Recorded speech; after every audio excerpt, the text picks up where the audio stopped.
Hello, welcome to Sudheesh kitchen. நான் இப்போ உளுந்து பருப்பு சட்னி அரைக்க போகிறேங்க.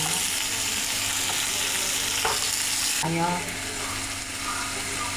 தக்காளி போட்டுக்கோங்க.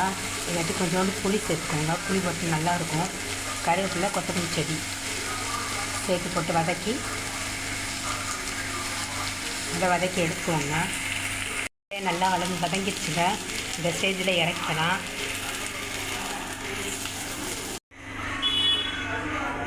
வதக்கினதை அப்படியே மிக்ஸி ஜாரில் கொட்டிக்கோங்க.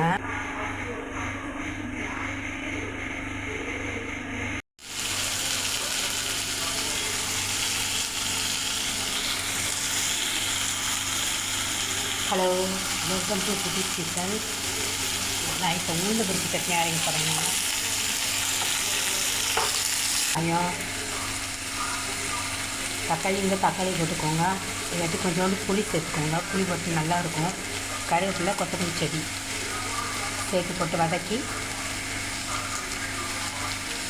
எடுத்துக்கோங்க.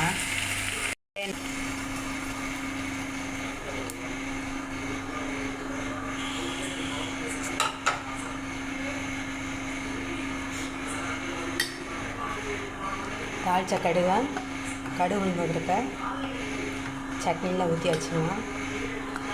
நைட்டு டிஃபனுக்கு சுவையான உளுந்தம்பருப்பு சட்னி ரெடி ஆகிடுச்சுங்க.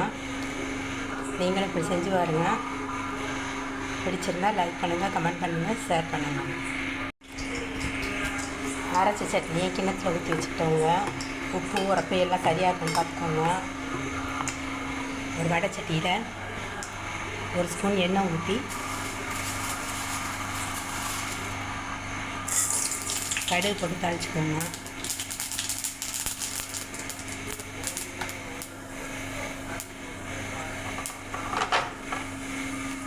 தாளிச்சாப்பு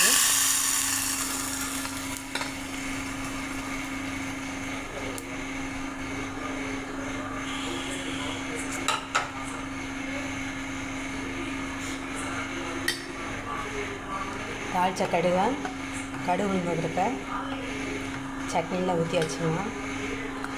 நைட்டு டிஃபனுக்கு சுவையான உளுந்தம்பருப்பு சட்னி ரெடி ஆகிடுச்சுங்க. நீங்களும் இப்படி செஞ்சு பாருங்க.